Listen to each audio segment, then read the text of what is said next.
Welcome to the Teen Life Podcast, where we research teen culture so you can focus on connection.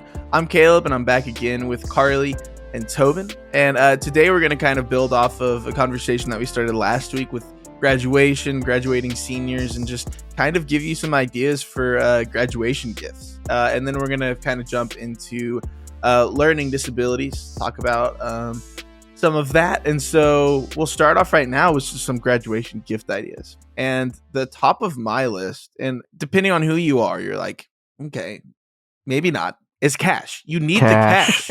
You need cash. Okay? Like, for so many things. So many things. And it's like, well, I don't want to give someone cash that's what they want. That's what they want. Yeah. Okay. If you give them towels, they're like, but you give them a cash? Yeah. Or if you want to give them a towel, wrap it in cash. No, there you go. That's good. True.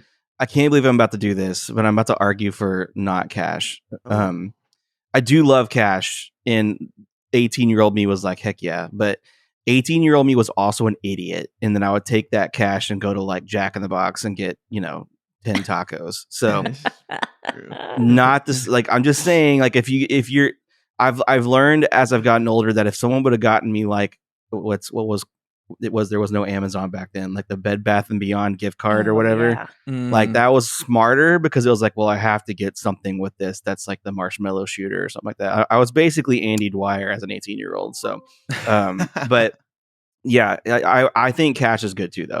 I'm kind of joking, but also made me think about, especially with the boys, like maybe I give you a gift card instead. So that's. Now that I'm thinking about it, yeah. I saw TikTok that I feel like I saved it a long time ago, and I'm going to post it. And I might have actually mentioned this on the podcast like earlier, because it was someone that they started like a year before their senior year. So if you have a junior, pay attention.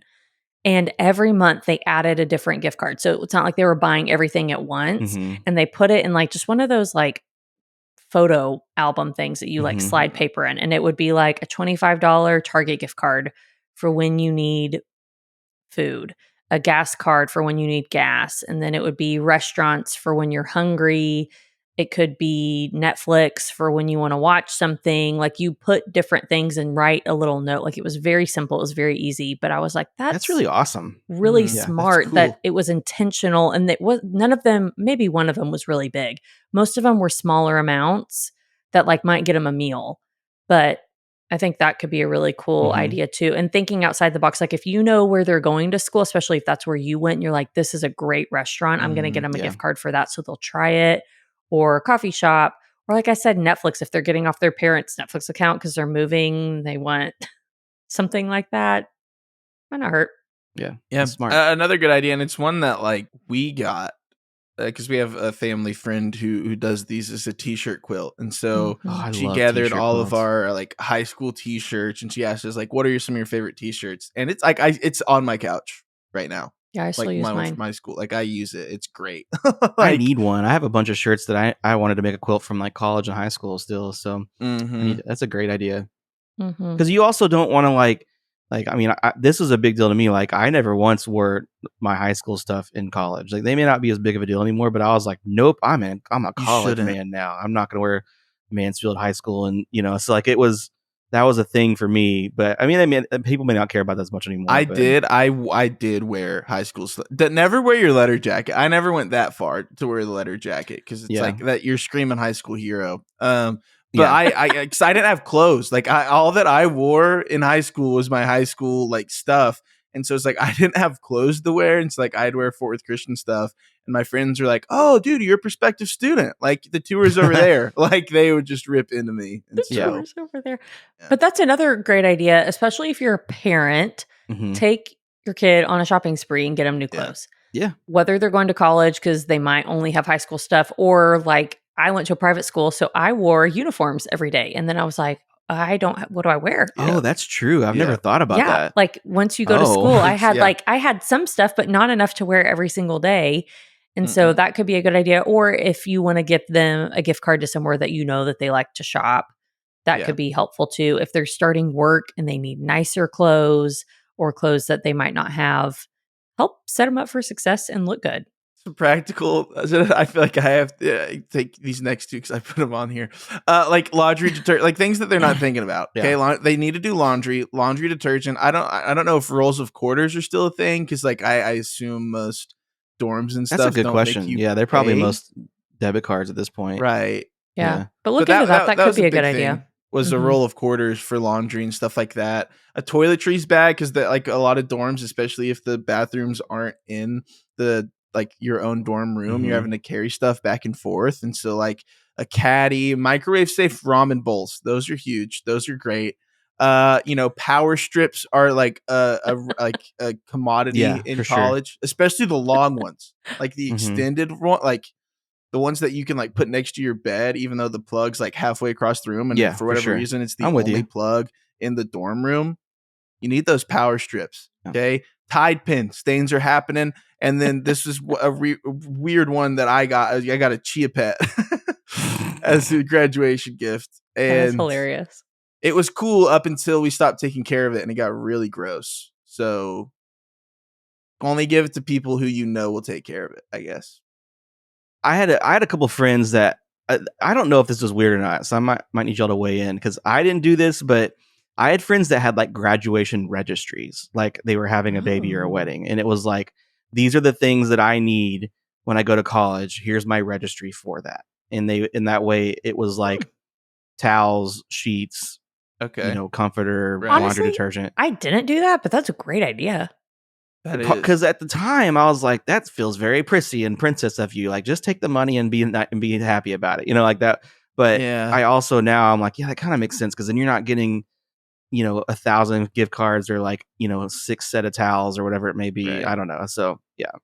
Well, I would say maybe if you are a teenager and thinking about doing that, if you want to make a registry, but don't like put it on your social media or like start sending it out, just keep that. And then if anyone asks, you could say something like, hey, this is how I'm keeping track of that. I'm sending this to family. Feel free to do this or do your own thing. But like, don't put pressure behind it. Maybe that would help.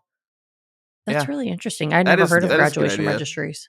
One of the other good gifts that I got was a journal. And like, I laughed at it at first, but it was really sweet. Like a family friend like wrote in the journal like this really sweet message encouraging me. And then it was also like, hey, like when I was in college, like journaling was a habit I had where I do it like every day or just whenever I could. And he's like, it's really neat to look back on. And so it's something that I started to do in college, and it was cool. Like it is still like sometimes I'll flip through it and be like, whoa, this is the first time I met one of my friends, Landon, and I wrote about it. And so just even something like that to where, you might instill a habit that they don't have, as well as a chance to speak life into them whenever, you yourself write in that. So just thinking outside the box. If you're wanting an idea that doesn't cost you anything, this is probably especially for parents or like someone very close to that student, but reach out to the other adults in their life and have them write a note and put them together. It can be in a book, it can be digital if that's what they want. But as we talked about last episode, sometimes they're saying goodbye and can kind of get in their feels about that. Yeah. So giving them something that's a little more sentimental that they can look back on, that maybe ask every adult, hey, what advice would you give a graduating senior? Yeah. And have them put that in. That could be cool. Shout out to, I think she listens to this podcast, but Shan Gill used to do this. Like I think every, like around us, she would give seniors at our church, like basically a medicine, like a little mini medicine cabinet for college. Like they had like Band-Aids and ibuprofen and Tylenol and like basically like a little first aid kit for your college dorm room. And I was like, that's a fantastic idea. And she's been doing that for years. So that's a shout great out idea. Shan. So yeah. My mom one time, I can't remember if it was my friends now that I'm thinking about it or Colby's, but she put together like little baskets, like got everyone a box, and it had like paper plates, paper towels, like plastic forks, napkin, like throwaway things. It probably had like dish detergent stuff or like like little things, but that you're right. Like sometimes you want glass, but sometimes if you order pizza and you don't have a plate, it's nice to have those things that someone had thought. And those like, for real though, like those are the things when kids get to college and like that's why I've always loved what Shan does, because it's like when you go to college and you're like, man, I have a headache and I need some ibuprofen. Like you go to the store, you're like, oh my God, a bottle of that is $15. And it's like, it really can be like overwhelming. Same thing with plates of like, it's just things you don't think about because you've never had to your whole life. So I love those ideas whenever people give gifts like that. And then my last idea, this is kind of going back to the gift card. I should have mentioned this there too. But I think mom did this too with some people. She had probably forgotten to get them a gift. And so what she did was like a month into college, she mailed them a gift card. And it doesn't even have to be a big idea. But if you're someone that you're like, I have a million seniors that I care about, I can't do everything at once. Sure. Maybe spread it out over the next year, because if you've been to college, nothing is greater than going to the mailbox and opening something. And especially even if it was like a $10 gift card, that would just make your whole day, and it would make a really big impact with something really small. So selfishly, you won't get lost in all of the other million gifts they're given because you're also like, true. Oh, whoa. That's a great point, Caleb. Yeah. I like that. Yeah. So if you're out there, if you're a youth minister listening or a teacher or counselor who's like, I have too many kids, maybe pick one a month that you're going to send a gift card to. And that could be a good way next year to check in. So let's get into the learning disorders or learning disabilities. I've seen it as I was doing my research. It's both. So some people call them learning disorders. I feel like more official term that's in the policies and the agencies, all that is specific learning disabilities is what they're called. And the three main ones are dyslexia, which is difficulty with reading, dysgraphia, which is difficulty with writing, or dyscalculia, which is difficulty with math. Which, just a side note, why did they make these words so complicated? Literally was It's thinking crazy. that of you're making these words that people have to explain about their own selves impossible to say, write, or talk about. Yes, it's ridiculous. It's awful. As I was typing dyslexia over and over again, I was like, I cannot type this word, and I don't struggle with that. It's awful. Dyscalculia sounds like a math vampire too. I'm looking at it. It's spelled. It's like it's too close to Dracula. It's crazy. Oh my word! Who comes up with this stuff? Someone who didn't have dyslexia, probably. Which is awful and a whole thing. But a quick stat: an estimated 5 to 15% of school-age children struggle with a learning disability, and then an estimated 80% of those have a reading disorder, which is dyslexia. So dyslexia is by far the most popular. It's probably also maybe the most easily recognizable, I would guess, because I feel like some people just say, oh, I'm just not good at math, and they might not actually dig into why that is. Some signs, if you're wondering if you're a student or if you're a teen listening going, do I have a learning disorder? You could have difficulty telling right from left. You might reverse letters, words, or numbers, especially if you're older. Like that's normal when you're preschool, early elementary. But after that, if you have difficulty recognizing patterns or sorting items by size or shape, maybe you have a really hard time understanding instructions and staying organized or remembering what was just said or what you just read. So kind of like reading comprehension is what they would call that. You could read something and immediately it's out of your head and you don't remember what you just read or what you just heard. Maybe it's lacking coordination in general. That could be a sign. You could have difficulty doing tasks like writing, cutting, drawing, or difficulty understanding the concept of time is another sign. Hear me say, if you have one or two of those, that doesn't necessarily mean that you have a learning disorder. But if you're listening to that list going, that is me or that is my teen, then it might be worth talking to their school about it. They can also show up with other disorders like ADHD or anxiety. So if you have ADHD or anxiety, you're probably also more likely to have a learning disorder, which I thought was interesting. Part of the reason I want to talk about this is many students who don't get support will act out or withdraw. And so when you're thinking about students who maybe are more difficult or are not showing up to class or not doing the work, we've talked about this in past episodes. Ask questions because there might actually be a really good reason why. And it could be that their brain doesn't work the same way as everyone else. And it's so hard for them that they're like, I can't do that anymore. I can't show up. I feel incompetent when I come to school and I'm done doing that. which is a very valid reason for maybe why they're acting the way that they're acting. Mm-hmm. I mean, like it might be a stretch, but I mean, I think like I look back to like sixth grade, and I started to have vision problems, and like I was at the back, and so like all of the things the teacher is saying or like writing on the board, I'm like, I can't, I can't even keep up with that. I can't even literally see it. So like I even noticed in myself like acting out more and making more jokes because it's like I can't understand or see that, and so it's like I'm gonna spend my time focusing elsewhere. And so yeah, giving them first of all like identifying and equipping them and teachers to help with that, I think is just so a huge step. I think learning disorders are so interesting too because we know that they exist, but there's still, I feel like it's gotten better than even when I was little, but I feel like there's still such a stigma around it of students don't want to admit that that's what they have. They don't want to talk Yeah. about it. So just for a peek, what happens if you do have a diagnosed learning disorder? It often means extra help, extra Mm-hmm. instruction, instruction that's specialized for those students. And so if you have a diagnosed learning disorder, you can qualify for special education services in schools. Mm-hmm. And that might sound like, oh, I don't want that. But we talked about test anxiety a few weeks ago, and that could mean longer tests. It could mean taking a test somewhere else. It could mean that Yep. you get to speak and someone else will write stuff down for you, or that they read stuff aloud to you. And if that helps you learn, that can be a really good thing and can make a really big difference if you Yeah. need intervention. And if you're a teen listening to, there is a myriad of people my age and friends that I have that are going to doctors for the first times in their life to get like help with something, and then having Mhm. someone tell them like, oh hey, you have ADD, or like, hey, you have ADHD, or like, Mm-hmm. hey, do you have this problem, like, well, let's get you some help with that.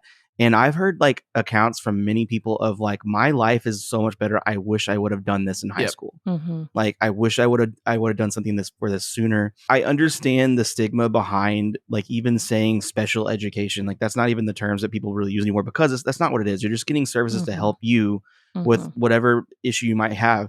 Because the other thing too is that a lot, especially with these three things, it's not really a like diagnosis or like a permanent like thing always. Sometimes it can be, but sometimes it is like, hey, we're going to give you tools on how to fight through this, and then you're going to figure out down the road like how to process these things. It's going to train your brain to process things differently. And so like just know that there's a whole generation of people my age that are trying to get things fixed now that Mhm. they wish they would have done earlier. And like, and you don't have to be in Yeah. that same boat. Like if you feel like this may be you, and it may not be, maybe you are just like having a problem, you need to learn a different way. But knowing that would be better than just kind of, sweeping it under the rug and not do anything about it. Yep. The other thing that I read a lot about, and I honestly see these in TikToks too, people will talk about IEPs. And so that stands for Individualized Education Program. And so that's not just for learning disorders, that could be for a whole host of things, but it just means that you are getting individualized care and support. And that is free of charge to families of kids in public schools. And so it outlines goals, any support services that might be needed, and they'll help work with you individually to make that happen. I did some things I want to note if you're listening and have a teenager who is struggling with this, or are a teacher who works with students. If you're a teacher, I know that you have students in your class who have some sort of learning disorder, whether they know it or not. So the first thing is dyslexia, or any learning disorder, is not a disease. It's a condition that a person is born with. It often runs in families. And so you might see siblings have this. If the parent had it, they're more likely to have it as well. This is a big one. A learning disorder does not mean that that teen is stupid or lazy. That's good. It just doesn't. Like, teenagers, hear Yep. me. If you have dyslexia, dysgraphia, dyscalculia, you are not stupid. You are not lazy. Your brain works differently. And so that's where it's so important, is what we're saying, to get intervention and to get help to figure out how I can best support my brain so I can learn better. But don't let anyone tell you that you're dumb or that you're not trying hard enough if you have a learning disorder, because there is a reason that those things are more difficult than other people. And the fact that you're doing it says a lot, because other people, it's easier for them. And you have to work a lot harder at that. Mm-hmm. It's also a language processing disorder. So I don't feel like this is talked about as much, but it can affect all form of language, spoken or written, especially dyslexia. So it might not just be in the form, a lot of times we think, oh, they can't read, but it can also affect how they speak and how they hear as well. And then these don't just go away on their own, or you don't necessarily outgrow it. But like Tobin was saying, like if you get intervention, you can teach yourself how to work with this. And then it might not even be something that you're having to think about every day because you've trained your brain to think a different way or process things a different way. I do want to hit on some ways to help, which is be understanding and extend lots of grace. Extend lots of grace, especially for our teachers who might have some students who are frustrating. Extend lots of grace. Or if you're a teen and you have a learning disorder, give grace to yourself as well. That's good. Yeah. That's so important. Get help and support as soon as possible. We've also talked about test anxiety. You can get lots of help in college if you have a diagnosed learning disability, which would make your college experience easier. There's support they'll have people read your papers and help you. And so look into that now before you get to a point and go, man, if I had had help, I would have done so much better. But actually get the help. Also, there are lots of tools now that can make life easier and can help. Some things that might be worth mentioning: voice to text. If you are not good at writing or typing and you're embarrassed by how often you misspell things in text, use voice to text. You can use it in texting, you can use it to write papers, and then you can go back and edit. There's also a program called Grammarly. You can put this on your computer. It can go in your browser and it will spell check and grammar check everything for you. It is huge. I use it all the time. All the time. It's a really big help. You can connect it to Google Docs, anything like that, to where it's basically a more advanced spell check. It'll give you suggestions. If it's something you really struggle with, right now I know they have a premium thing that will literally rewrite sentences and be like, hey, this sounds better. You have 3 premium suggestions a day, though, if you're I don't really want to pay for that. So I know, Caleb. I use it. It's great. And then I also saw a TikTok, and this was fascinating to me, that she used, I probably won't post the TikTok, honestly, because I think she cussed, but she uses Speechify, and it will read things aloud to you. So you can copy and paste text into Speechify. I want to say you can do some of it free, but there's also, like Caleb was saying, a premium, and it will. Do they have different voices? It's different voices. So the one I saw, she had Snoop Dogg reading some of her homework. And so if you have a student who is struggling, has a hard time reading and comprehending, but they can listen and comprehend better, they can, she was studying for a test and she would copy her test notes in and then she'd paste it in there and someone would read it to her and she would sit there and listen to it. And that made a huge difference for her. And so I feel like that's a great idea. I think, a lot of it too is knowing, identifying, and then also, finding ways. And this is regardless of if you have, a learning disorder or anything like that, is finding ways that you learn the best. I mean, everybody is different. And so finding those ways, equipping those ways, and then, as adults, helping them, and extending grace and being understanding with them. I mean, I'll notice even as a student minister, I have students who do not want to read.